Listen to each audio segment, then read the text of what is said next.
Did you use AI for this? Maybe you know this question in a meeting when people ask you, did you use AI for this? Or you're sitting in the meeting and someone else gets asked, did you use AI for that? And immediately people say, no, wide open eyes. No, no, of course not. Of course not. Why do they say that?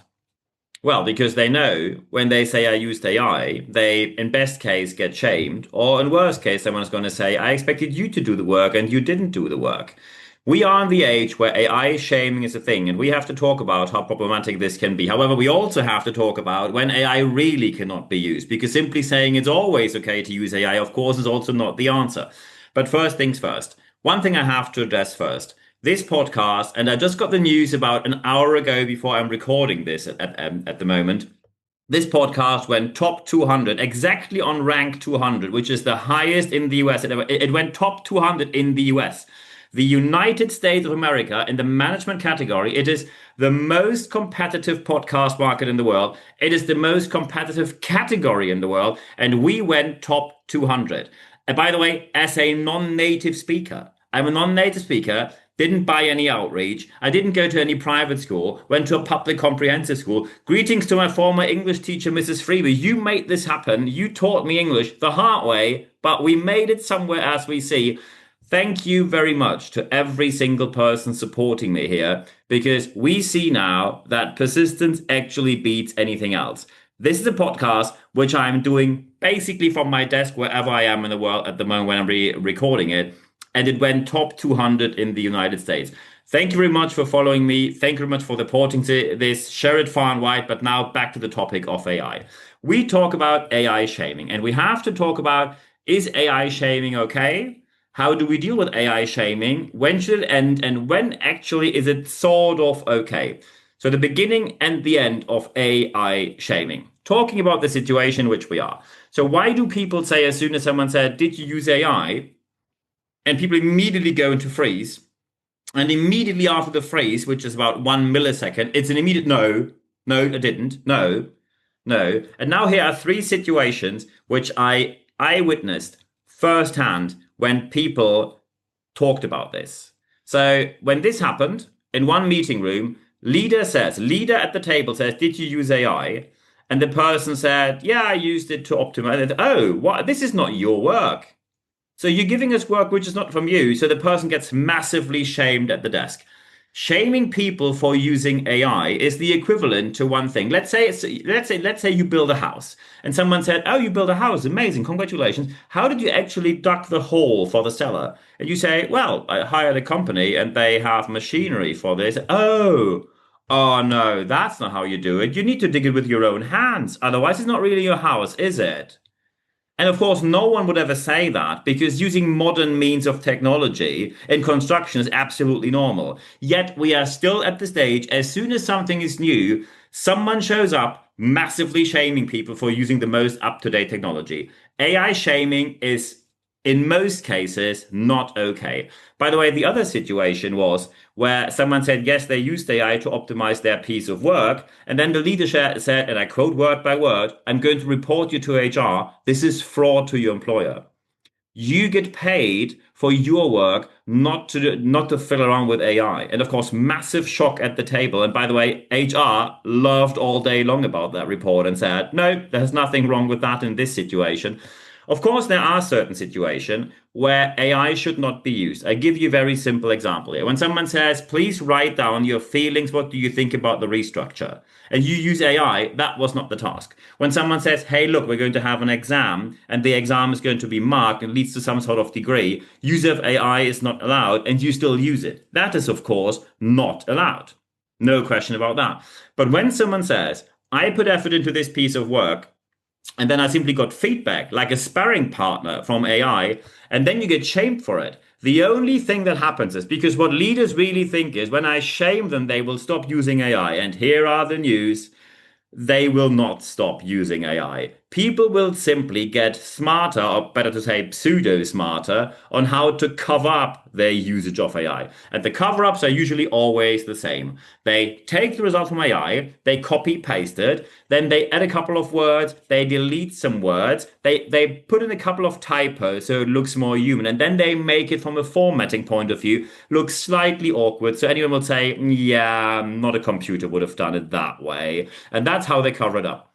When you want to have a trooper or a whole brigade of cover-ups, then you can be the leader shaming people for using AI. And by the way, the AI shaming situation often happens because leaders have not been professionally trained on the usage of AI. And I cannot stress this often enough. The 20-minute online class, which you do during your lunch break, is not going to make the cut. You need professional education on AI. If you don't get professional education, you will fail. Full stop. No exception. I got my education from University of Pennsylvania, Wharton Business School, Vanderbilt University. Massive effort, however, massive reward as well. I'm now being admitted to an MBA in AI, which I'm doing right now. So I invested heavily into this. If you need help, let me know. But simply telling people, oh, you have to figure out your way, no, that's not how anything goes. And of course, we have to talk about one thing. There is a slightly problematic aspect with AI. When people are over relying on it, I give you a very simple approach. Let's say I tell you, please make a go-to-market strategy. We want to enter the market XYZ. And you only put a bunch of AI slop pieces on my table. I would say, look, I could have done that by myself. Because when is AI prevalent and when should humans be? When there's something which is predetermined, when you say everything by science is actually research, we are, at least at the moment, at the frontier of developments. There's nothing new, everything is known, and then you can simply ask AI how to do it. Perfect. However, when I say, how do we get into a market? I want to know, what are your networks? Which industry contacts do you have? Which people do you know? How do we get into the regulation thing? Do you know anyone in politics? Do we have anyone who actually represents our interest locally? Do we have connections to local markets? Do we have sales representatives? How does local marketing work? What is the culture like? How is our brand perceived there? All of this is something which AI can never, ever do. Because that is something where humans will always prevail. The problem is when someone is becoming over-reliant. And by the way, when you become over-relying on AI, then probably people will reconsider if you are the best pick for the job. We need the perfect alignment. We need alignment where people say, this is where we use AI, and this is where we do not use AI, and this is where we bring it all together. I give you a very simple example here. If you, and I used it just recently, when someone says, okay, we have a big training program, and I'm going to give you an anonymous example here. Let's say we are a noodle factory based in London in the UK. We produce noodles. Could you please give us a quote for leadership training? And of course, I create the quote and the whole proposal, the whole draft action plan. Then, after I've done this, I go to AI and say, let's imagine you're a noodle company in central London in the UK. This is my proposal. Of course, there is no specific personalized data in there. Please give me feedback on this proposal. And I use this every single time. And every single time, the result becomes better and better. Every single time, the proposal gets better afterwards. And by the way, with this proposal, with the noodle company from London, I said, please rate my proposal and action plan on a scale from 1, which is extremely poor, to 10, which is outstanding. And it said 5.5. So 5.5 is not great. So what's lacking? And I said this. And at the end of about an hour later, which probably in my own research would have taken me 3 days, which I didn't have, by the way, because the proposal needed to be out next day. So at the end, it was 9.1 out of 10. And when you now say, why not 10 out of 10? Because AI suggested a couple of things, which AI think is great, which I consider the typical ego story of speakers. So, oh, I'm the most amazing hero. And when AI says, put this in there, no, I won't. I won't. This is not my brand. This is not me. This is nothing I'm going to do. So I stay with a 9.1 because it's the best fit for my brand and the client as an alignment. So you see, you don't have to do absolutely everything AI tells you. However, when you simply shame people or you become over-relying and you have no alignment, then your results in comparison with the market next to you, with people who are also in the market, don't want to call them competitors, but people who also are in the market selling similar services to you, your results will go down. Not because your results get worse, but your, let's say, market companion results become way better. And you have to catch up with that. The quicker, the better. And of course, I know what people will now say. Look, Niels, the whole AI thing, I'm not trusting it because AI has hallucinations. Let's look into science here. And first, you are right, AI has hallucinations. According to Wharton Business School, University of Pennsylvania, 0.7% of the data you get are hallucinations. And by the way, humans have 7%. So that's 10 times as much.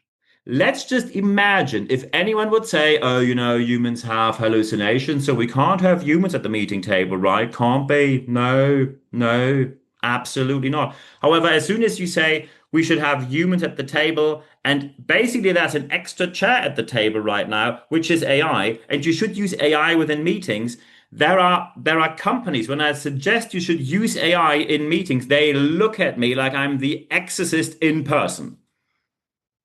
So when you do not use AI in meetings, you lose a lot of benefits because what you can do is, of course, you can check results together. And by the way, checking results, as soon as people say, oh, when I have to check the results, then I don't need AI because then I can do everything by myself. Okay, here are the news. If you want to look up something, and let's say you want to look up 100 hotels in 10 different cities, and you get a list and you background check it and two are wrong, if you find 100 hotels in 10 cities with 98 correct hotels which are a match for your search, and you do it quicker than AI, meaning quicker than 60 seconds, I would give you a promotion and a salary raise. Hint, you won't. So check results, use the prompts, talk about great experiences, but also talk about the hallucinations, the bad pieces or things that you saw where you thought that's an AI suggestion and I still don't like it, which is why we're not going to put it in there. The result will always be better. The best result is never humans on their own. However, the best result also is never AI on their own. When a human produces something and then you put AI on top of it and then human and then AI and so on and so forth, you will get results you have never seen before in your life. Because when you do it this way, as I just described, you will have the massive advantage that you will not only have an assisted intelligence, you will have AI at the table at your fingertips every single time, not as a replacement, but as an assistance. And that's what we're looking for. When you implement it that way, the results in your organization will get way better and AI shaming will come to an end. I wish you all the best putting that in your organization. And when you now say, look, I actually need to talk about a couple of things, feel free to do so. I'm happy to talk to you. When you now look at this and on YouTube, feel free to leave a like there or subscribe to my channel. You can also leave a comment here. I'm always happy to discuss things with you. When you listen to this on Apple Podcasts or Spotify, please leave a review, 5 stars. Thank you very much for doing so. And of course, recommend this channel, friends, colleagues, online, offline, anywhere. We are top 200 in the US after 6 years in the business. That's a massive achievement. Thank you very much for your support. Of course, we will want to go further. I'm looking forward to seeing you absolutely anywhere there. So, and of course, when you now say, hey, do you have something which is a bit more than weekly? We do. We have leadership tips every single week. Not only me. You don't have to endure my voice every day. And we have interviews with external experts, hand-selected. I receive a couple of hundred pitches every month. Hand-selected experts, also people who I invite, who I get in contact with. You get all of that on the YouTube Shorts. As the name says, only available on YouTube. So it pays off not only to subscribe to the channel, but also put the little bell in there. Because as soon as you do that, you will get a tiny notification and see when something new is online. And that's actually where the magic happens. By the way, I promised you there's one leadership tip every single day. Kept the promise. We are already over the 1 tip per day. So you will get a constant level of expertise. We recently talked to the HR executive of NASA. So we really have massive experts on there. I just interviewed an AI expert on the matter of who is leading when AI is thinking. All of that is available on the channel right now, including YouTube Shorts. So it really pays off to actually put the little bell in there so you always get the update. Of course, you can also follow me on Apple Podcasts or Spotify. Feel free to do so. When you now say, hey, we need someone in our business, a trainer, a speaker, coach, consultant, mentor, a project or interim manager, feel free to contact me. nb-networks.biz is my website. And when you want to drop me an email, nb@nb-networks.com. I'm always looking forward to hearing from you there. When you want live sessions, yes, we got them. When you go to expert.nb-networks.com, then you can put your email address there. And no worries, it's only one email every week, Wednesday morning, just one email, 100% content, ad-free guarantee. It's all content, no advertising. When you now say, and by the way, only in the leadership letter, nowhere else do we communicate the live sessions. You do not find them anywhere else. It's an exclusive for our readers.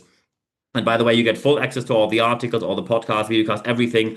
More than 500 episodes online in the English and German language, everything accessible just via the leadership letter and only via the leadership letter. So I'm looking forward to seeing you there. If you want to have a private session with me, feel free to do so as well. Just answer to the expert letter or drop me to the leadership letter or drop me an email, and then we take it from there. We have a couple of organizations who have very specific questions. Then we do privates. No problem at all. Looking forward to seeing you there. And of course, connect with me. Connect with me on LinkedIn. Do the proper connect. You can follow me on Instagram. You can leave a like on Facebook, or you can simply also subscribe to the channel on YouTube. Very important is when you get in touch, no worries. I answer every single message within 24 hours or less. So a quick answer is absolutely guaranteed.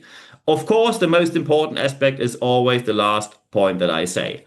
Apply what you heard in this podcast, on this podcast or videocast, because only when you apply what you heard, you will see the positive aspects that you obviously want to see in your organization. I wish you all the best doing so. And at the end of this podcast, as well as at the end of this videocast, there's only one thing left for me to say.